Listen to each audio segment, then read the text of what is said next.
Hai, masih bersama saya, Mr. Z, bicara. Tentu saja bicara tentang kebenaran berdasarkan fakta, data, dan realita. Teman-teman, saya akan menyampaikan hasil sidang ya hari ini terkait dengan kasus yang mendudukkan Nikita Mirzani sebagai terdakwa kasus pemerasan dan tindak pidana pencucian uang. Sidang hari ini menghadirkan 3 ahli. Dalam keterangannya, ahli-ahli ini cenderung memberikan keuntungan bagi Nikita Mirzani.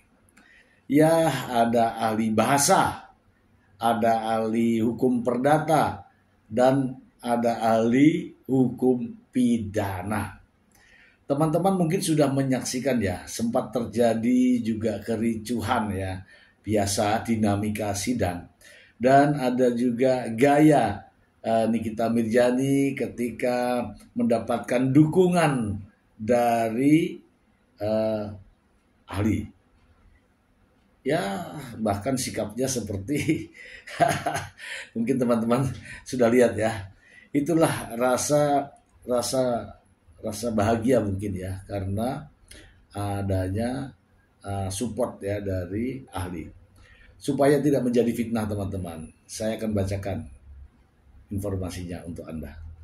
Dari Sido News, Nikita Mirzani berulah ledek jaksa dengan velocity di sidang TPPU. Kita bacakan saja ya. Jakarta, artis Nikita Mirzani berulah di sidang kasus dugaan pemerasan dan tindak pidana pencucian uang di Pengadilan Negeri Jakarta Selatan, Kamis 25 September 2025. Ia kedapatan meledek jaksa dengan melakukan goyangan velocity yang membuat suasana ruang sidang menjadi heboh. Aksi tak biasa Nikita Mirzani terjadi ketika saksi ahli bahasa memberikan keterangan soal percakapan antara Reza Gladys dan asistennya Ismail Marzuki alias Ismail. Goyang yang ia lakukan sambil menunjuk ke arah jaksa langsung mengundang teguran keras dari hakim, sekaligus menambah panjang daftar tingkah nyentrik selama proses persidangan. Peristiwa tersebut bermula ketika jaksa membacakan salah satu isi percakapan yang dianggap memiliki makna tekanan. Katanya, Oki, manusia kalau mau ditutup mulutnya itu pakai apa? Pakai uang. Dokter Reza maunya apa? Nikita nggak speak up. Bisa aja dok, kasih aja. Kasih makanan istilahnya. Soalnya kalau dia udah speak up, bisa hancur dok. Pada intinya untuk tidak speak up ya dikasih makanan. Kan begitu jelas jaksa. Saksi ahli berbahasa Van Assisi kemudian meluruskan bahwa pernyataan jaksa tersebut bukanlah makna sebenarnya dari percakapan yang diteliti. Itu kesimpulan. Anda berkali-kali tidak bisa membedakan antara kesimpulan dengan kata-kata yang ada. Mendengar tanggapan tersebut, Nikita tampak tak kuasa menahan ekspresi dan langsung meledek jaksa dengan menunjuk sambil melakukan goyangan velocity. Aksi itu dilakukan lebih dari sekali hingga akhirnya menjadi perhatian seluruh peserta sidang. Teguran hakim ketua kepada Nikita Mirzani. Aksi Nikita yang dianggap tidak menghormati jalannya persidangan segera ditegur oleh hakim ketua Khairul Saleh. Tolong terdakwa ya, giliran saudara sudah kita berikan. Menanggapi ya, tolong dihargai pihak lain. Kalau pihak saudara bertanya dilakukan seperti ini, kan keberatan juga kan? Begitu ya, jelas Khairul Saleh. Setelah mendapatkan peringatan tersebut, Nikita pun langsung terdiam. Sikapnya diperkirakan muncul karena merasa gemas dengan cara jaksa menyampaikan pertanyaan. Dalam persidangan yang sama, Van Assisi kembali menegaskan bahwa percakapan antara pihak Nikita melalui Mail dengan Reza Gladys tidak mengandung unsur pengancaman maupun pemerasan. Tidak ada makna penekanan. Inti kalimat itu untuk meminta tolong. ada semacam kebutuhan atau sesuatu yang tidak bisa diatasi. Reza Gladys lalu meminta tolong ke orang lain dan menyerahkan sepenuhnya bagaimana jalan keluar yang ia hadapi. Ia meminta solusi karena tidak mampu beber Fran. Ahli menilai percakapan yang selama ini dipersoalkan lebih tepat dimaknai sebagai permintaan bantuan dan negosiasi, bukan pemaksaan atau intimidasi. Hal ini sekaligus menjadi poin penting untuk dipertimbangkan dalam jalannya persidangan kasus TPPU Nikita Mirzani. Dakwaan jaksa terhadap Nikita Mirzani. Kasus yang menjerat Nikita Mirzani berawal dari laporan Reza Gladys. Ia bersama asistennya Ismail Marzuki dan alias Ismail Saputra didakwa telah melakukan pengancaman melalui sarana elektronik tindak pidana pencucian uang terkait dana yang diterima dari korban sebesar 4 miliar rupiah. Kita bahas ya teman-teman ya, kita bahas. Teman-teman, dan itulah semua fakta-fakta ya di persidangan. Ada 3 ahli yang dihadirkan dalam persidangan tersebut. Dan semua ahli adalah ahli adecat atau ahli yang menguntungkan Nikita Mirzani. Tentu saja tidak mudah untuk menghadirkan ahli ini. Dan ini adalah upaya dari Nikita Mirzani sebagai terdakwa. Yang pertama ahli bahasa, kemudian ahli hukum perdata, ya, ahli hukum perdata dan juga ahli hukum pidana. Semuanya memberikan keterangan yang tentu saja menguntungkan Nikita Mirzani. Tetapi ingat ya, kali ini adalah saksi yang menguntungkan. Namanya saja saksi yang menguntungkan. Yang berupaya siapa? Yang bayar siapa? Itulah fakta-fakta di persidangan. Namun apakah saksi tersebut akan dipertimbangkan oleh hakim? Ya tentu saja dari fakta-fakta yang ada dalam persidangan akan dikorelasikan. Adakah hubungannya? Apakah memang demikian? Itu baru terhadap Reza Gladys. Bagaimana dengan Sheila Safia? Apakah begitu? Bagaimana dengan Devina? Apakah begitu? Dan itulah semua yang akan dipertimbangkan oleh hakim, teman-teman. Setelah sidang berlangsung begitu lama dengan drama-drama yang demikian, memang banyak publik menyoroti sikap Nikita Mirzani yang tentu saja apabila dilihat nampaknya tidak pantas ya dilakukan ya, sampai melet-melet sambil menari-menari ya kan. Tapi sudahlah, karena memang itulah dramanya ya teman-teman ya. Begini teman-teman ya, saksi ahli ini dihadirkan memang sengaja untuk kepentingan terdakwa. Masalahnya ketika pihak penasihat hukum menanyakan kepada ahli ini apakah secara utuh diberikan analogi peristiwanya secara utuh, tentu tidak ya. Kalau cerita itu ada 1, 2, 3 sampai 10, maka yang diceritakan adalah 1, 2, 3, 4. Sehingga ahli menyimpulkan.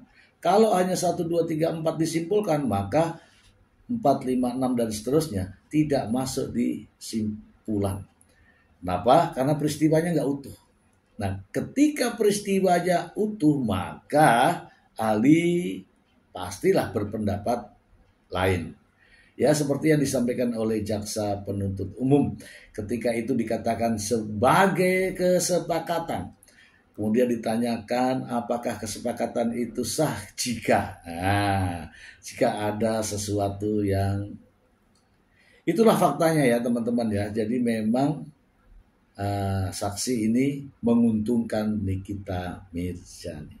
Banyak hal ya teman-teman ya, banyak hal yang kita bisa lihat dari fakta-fakta persidangan ya, hasil persidangan. Seperti ahli hukum perdata membawa kasus ini menjadi kasus perdata. Arahnya adalah supaya gugatan perdata. Dan fakta-fakta di persidangan justru dirubah menjadi makna daripada hukum perdata. Tidak ada unsur pidananya karena memang ini ahli perdata. Ya namanya juga ahli yang menguntungkan, ya wajar saja jika keterangannya menguntungkan Nikita Mirzani sebagai terdakwa. Namun demikian diserahkan sepenuhnya kepada hakim yang mulia.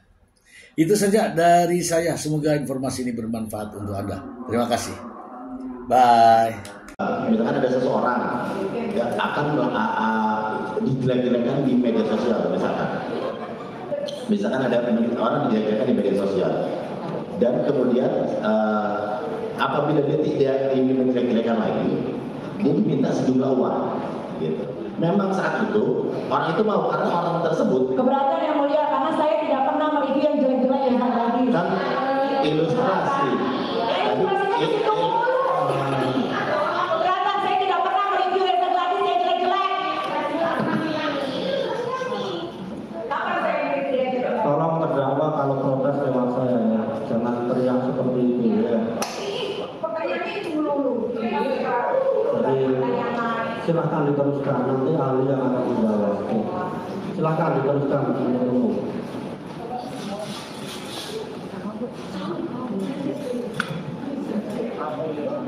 Bisa kita ingatkan terdakwa gantian ya. Saudara sudah tanya gantian penuntut umum ya. Silakan penuntut umum. Ya, kami teruskan sesuai dengan ilustrasi yang kami punya. Saya mau tanya gini, ada pemerasan dengan ancaman kekerasan.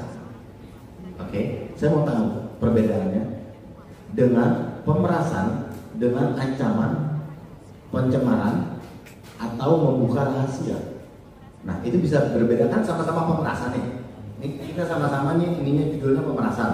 Tapi yang satu yang saudara tadi ahli jelaskan ada pemerasan, saya bunuh, ancaman kekerasan. Nah, tapi ada di unsur suatu pasal di dalam hukum pidana yang mengatakan bahwa pemerasan dengan ancaman pencemaran atau dengan ancaman membuka rahasia. Nah, bisa saudara jelaskan pencemaran dengan ancaman pencemaran, pemerasan dengan ancaman pencemaran ataupun membuka rahasia? Itu ya, pencemaran perbedaannya dengan kekerasan. Ya, jadi pencemaran yang tadi saya katakan ancaman yang paling ekstrim itu adalah mengenai membunuh. Kemudian ancaman yang berkaitan dengan akan membuka rahasia aib seseorang itu bagian dari pernyataan yang ada seseorang melakukan kesalahan, misalnya dia selingkuh. Lalu dia mengatakan saya akan buka aib kamu itu. Nah, itu mengancam. Ya. Saya akan buka aib kamu. Ya.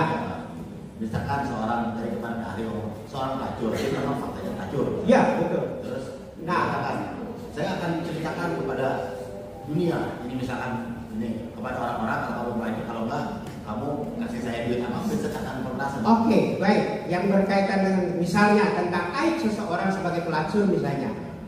Dalam undang-undang yang saya ikut terlibat untuk memperbaikinya, undang-undang ITE, itu ada kata tanpa hak.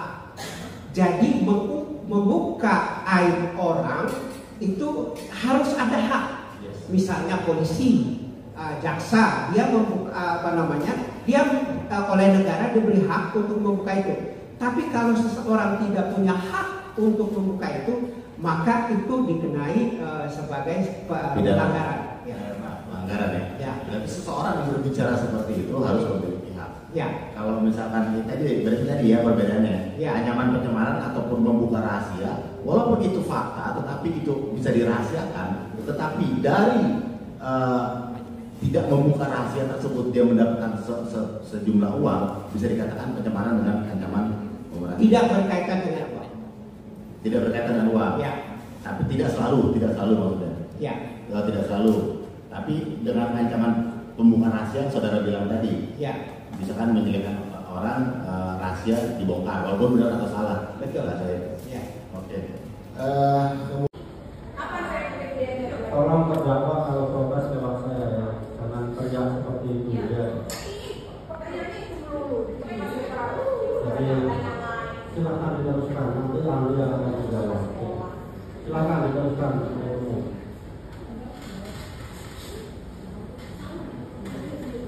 Speak up untuk supaya tidak speak up untuk tidak mereview jelek lagi produk itu, sehingga atas perbuatan tersebut rekan si korban ini meminta sejumlah uang 5 miliar atas kesepakatan dari si public figure ini yang menyuruh ini, public figure dengan si yang disuruh ini. Setelah itu ditewar, dia udah saya punya 4 miliar. Nah, apakah kesepakatan tersebut kalau dia tidak dibayar saat itu, dia akan speak up, seorang public figure ini akan speak up untuk menjelekkan lagi. Nah, apakah itu bisa dikatakan suatu dong yang seperti pasal seperti dong seperti pasal 1321? Kalau tidak terjadi ini, maka ada tindakan lain yang dilakukan oleh si salah satu pihak. Apakah bisa dikatakan seperti itu? Ya, kita santai aja ya. Jadi begini, tadi sebenarnya sudah saya jawab bahwa ancaman tadi yang diancamkan itu harus perbuatan yang on right matter. Terima kasih.